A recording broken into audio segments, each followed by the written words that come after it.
घर में, तू मट्टी गे माँ तू रोड़गी, तू मट्टी गे माँ तू रोड़गी। रे जिस माँ ने तेरती जन्म दिया, आज उसे ते तू मुंह मोड़गी। रे तने बाप की पगड़ी दिखी को ना, आज उसकी चुंदड़ी तू ओढ़गी। रे तू माँ बाप ने इस्सा करके छोड़गी, ना वे जी सकते ना मर सकते। और जब मैं 5 साल की थी, जब मेरे पापा की डेथ होगी, जो आपकी बहन, आपकी बेटी इंस्टाग्राम पर अर्धनंगन जनता का मनोरंजन कर रही, एक पिता के कपड़े फट गए बेटी को नए कपड़े पहनाने में, और बेटी के कपड़े फट गए इंस्टाग्राम पर रील बनाने में, इंस्टाग्राम पर रील बनाने में। और मेरे पापा का सपना था कि उनकी बड़ी बेटी अवनी चौधरी IPS ऑफिसर बने। नमस्कार, राम राम, मैं अवनी चौधरी और मैं मात्र 8 साल की हूँ। और मेरी जन्मभूमि की बात की जाए तो वो हिसार के पास नलवा गाँव है।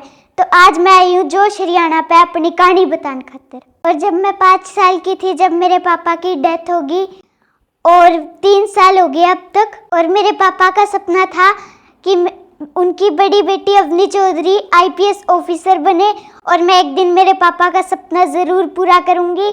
और मेरी छोटी बहन को एथलेटिक बनाने का सपना था, और मैं आगे जाके IPS ऑफिसर बनना चाहूँगी।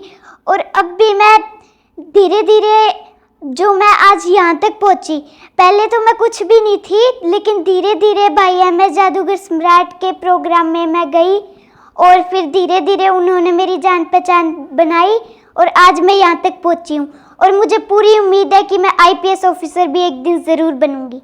हम हिसार में रहने गए थे, फिर मेरी मम्मी, हम 3 दिन तक भूखे रहे थे, और मेरी मम्मी मेरे को बहुत मेहनत करके अभी मेरी फीस भर रही है। और जब मैं 5 साल की थी, जब मेरे पापा की डेथ होने के बाद हम हिसार में शिफ्ट हो गए थे, फिर कुछ दिन बाद हमें घर से निकाल दिया था, और उस वक्त हम एक ही कपड़े में घर से निकले थे, और हमारे पास ज़मीन, घर कुछ भी नहीं था उस टाइम। लेकिन मेरी मम्मी ने बहुत संघर्ष किया है। हम गद्दे पे सोते थे नीचे, और मेरी मम्मी अब भी बहुत मेहनत कर रही है।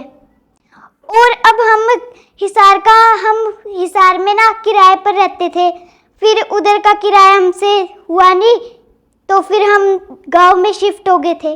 और हमारे घर के ऐसे हालात थे, हम 3 दिन तक भूखे रहे हैं, और हमारे पास खाने के लिए कुछ भी नहीं था, 10 रुपए भी नहीं थे। और मेरी मम्मी, जब हम हिसार में रहते थे, जब मेरी मम्मी मेरे को ऑटो से भी नहीं ले जा सकती थी, पैदल जाती थी मैं स्कूल। और उस टाइम मेरी मम्मी का इतना संघर्ष था, मेरी मम्मी 50-50 रुपए में सूट सीनती थी। और मेरी पढ़ाई है जो कंटिन्यू रखी, आज भी मैं सेंट कबीर स्कूल में पढ़ती हूँ। और जो परिवार के सदस्य थे, उन्होंने हमारा कोई भी साथ नहीं दिया। और आज जो साथ सहयोग मेरे को मिल रहा है, वो मुझे समाज की तरफ से मिल रहा है। और इस स्टोरी के माध्यम से मैं समाज का तहे दिल से धन्यवाद करना चाहूँगी। मैंने 28 स्कॉलरशिप के एग्ज़ाम भी क्लियर कर रखे हैं, और 50 से भी ज़्यादा मैं सामाजिक कार्य कर चुकी हूँ। और मेरी रूटीन की बात की जाए तो मैं सुबह 5 बजे उठ जाती हूँ, फिर योगा करती हूँ, और फिर नहा धो के 6 बजे मेरी बस है जो बस स्टॉप पे आ जाती है। फिर 8 बजे मेरा स्कूल लग जाता है, फिर मैं घर आती हूँ 3-4 बजे, कभी कभार बस लेट होती है तो 4 बजे आती हूँ। फिर मैं 10-15 मिनट खेल के, कुछ खा पी के, मैं फिर लगातार मेरी पढ़ाई रहती है 8 बजे तक, और शाम को फिर खाना खा के मैं सो जाती हूँ। पहले हमारा समाज है जो बहुत सुंदर था, अब धीरे धीरे हमारे बच्चे, हमारे बहन भाई हमसे दूर हो रहे हैं, और इन सब का एक ही कारण है, जो है लिव इन रिलेशनशिप। हमारे संस्कार आजकल खत्म होते जा रहे हैं, और कहते हैं ना कि हमारा कानून अंधा है, उनकी आंख पर पट्टी बंधी हुई है, तो सच में ही हमारा कानून अंधा है। और मैंने बहुत से ऐसे गांव देखे जिसमें गांव की बेटी गांव में ही बहू बन के रहने लगती है, इतने शर्म की बात है। और मैं ऐसे बहुत से मुद्दे उठाती हूँ, तो मैं अपनी एक आवाज मेरी उस बहन तक भी पहुंचाना चाहती हूँ जो बहनें लिव इन रिलेशनशिप का कानून करती है। तो मैं एक आवाज उन तक पहुंचाना चाहूंगी। रेगर काटे ऊपर कहने तू उसके साथ तू दौड़गी, तेरे भैया का था नाम शिखर में, तू मट्टी के मातू रोड़गी, तू मट्टी के मातू रोड़गी। रे जिस माँ ने तेरती जन्म दिया, आज उसे ते तू मुंह मोड़गी। रे तने बाप की पगड़ी दिखी को ना, आज उसकी चुंदड़ी तू ओढ़गी। रे तू माँ बाप ने इस्सा करके छोड़गी, ना वे जी सकदे ना मर सकदे। रे गम में कुकर निकलेगे, जद गरते बारे कदम न रख सकदे। रे तू माँ बाप ने इस्सा करके छोड़गी। रे कल तक गांव में नाम की तुत्ती बोलिया कर दी, आज नजर न ऊपर कर सकदे। रे तू माँ बाप ने इस्सा करके छोड़गी। रे तू माँ बाप ने इस्सा करके छोड़गी। रे आज सबके गात कम बेगे, तने कर दिया पूरा कुडुम्बा तैस नैस, तने इसी मार माड़ी। रे घर का की आत्मा रोवे लड्डो, तेरे सर पे पाप की पांड देख ले। अवनी चौधरी कह रही है बेबे, पूरी दुनिया में आंड लिए, सुख तू भी ना पावेगी, सुख तू भी ना पावेगी। बुद्ध विवेक आनंद शिवाजी आज सभी हैरत में है। सोने की चिड़िया कहलाया करते, फिर आज क्यों गैरत में है। ये भारत पावन भूमि रही है, सब इसका गुण गाते हैं। इस धरती का वंदन करने यहाँ विदेशी भी आते हैं। सेल्यूकस ने बेटी देकर इसका मान बढ़ाया था, मदर टेरेसा ने माँ का दर्जा देकर इसका मान बढ़ाया था। फिर क्यों मेरी इस धरती से अनजानी चीखें आती है, फिर क्यों रोज नन्ही सी कलियों को रोज पैरों से कुचल दी जाती है, रोज पैरों से कुचल दी जाती है। और मेरे रिजल्ट की बात की जाए तो मेरे 98% से कम नहीं आते, कभी कभार 97 आ जाते हैं। और मैं योगा भी बहुत अच्छा कर लेती हूँ। सुबह मैं करती हूँ आधा घंटा योगा, सुबह 5 बजे मैं उठती हूँ तो आधा घंटा उसमें मैं योगा करती हूँ, और संडे को मैं 1 घंटा कर लेती हूँ। और मेरे स्कूल की बात की जाए तो मेरा स्कूल सेंट कबीर स्कूल है, डाबरा रोड पर, जो हिसार का नंबर 1 स्कूल है। और मैं टीचर्स के साथ बहुत अच्छे से पेश आती हूँ, और टीचर्स भी मेरे साथ बहुत अच्छे से पेश आते हैं। और मेरी ड्रीम की बात की जाए तो मैंने जैसा कि आपको बताया कि मैं IPS ऑफिसर बनना चाहती हूँ। तो मैं जो भी अपराध हो रहे हैं हमारे समाज में, खासकर तो नशे को लेकर मैं काम करना चाहूंगी। और जो छोटी छोटी बेटियों के साथ रेप हो रहे हैं उनको मैं न्याय दिलाना चाहूंगी।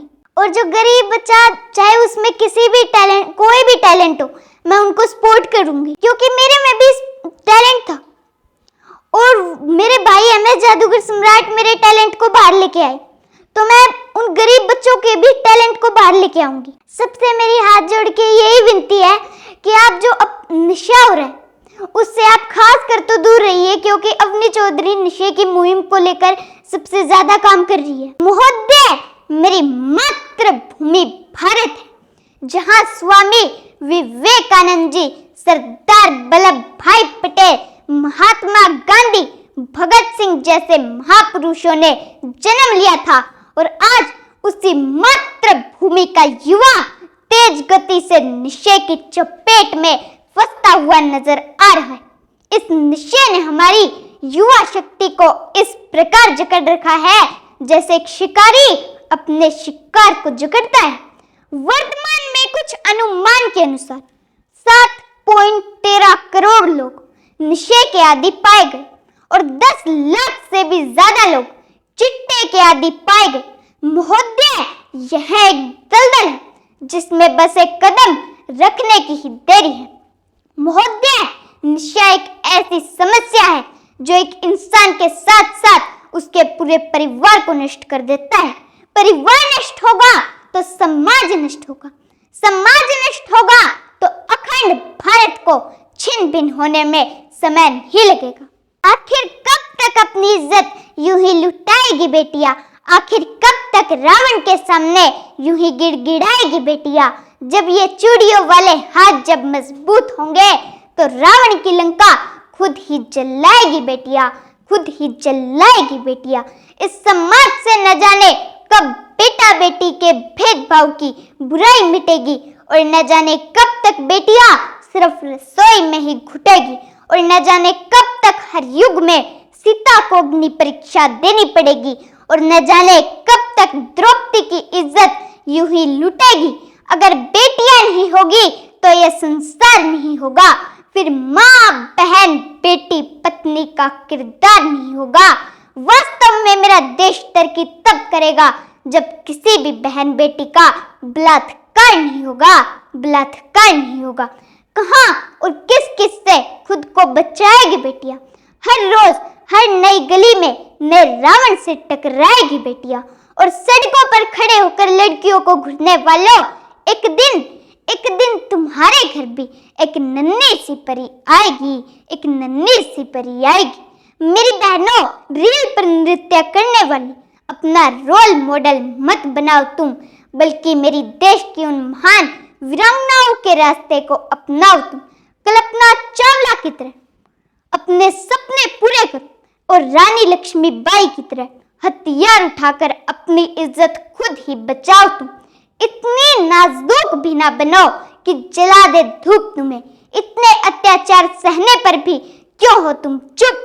क्यों हो तुम चुप? और लास्ट में मैं एक संदेश और देना चाहूंगी मेरी उन बहन बेटियों से जो इंस्टाग्राम पर रीलें बना के फॉलोवर बढ़ाती है।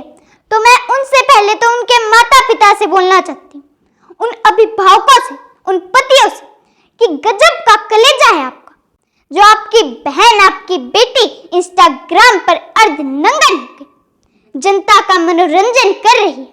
एक पिता के कपड़े फट गए बेटी को नए कपड़े पहनाने में, और बेटी के कपड़े फट गए इंस्टाग्राम पर रील बनाने में। इंस्टाग्राम पर रील बनाने में। इन्हीं पंक्तियों के साथ आप सभी को राम राम, नमस्कार, जय हिंद, जय भारत।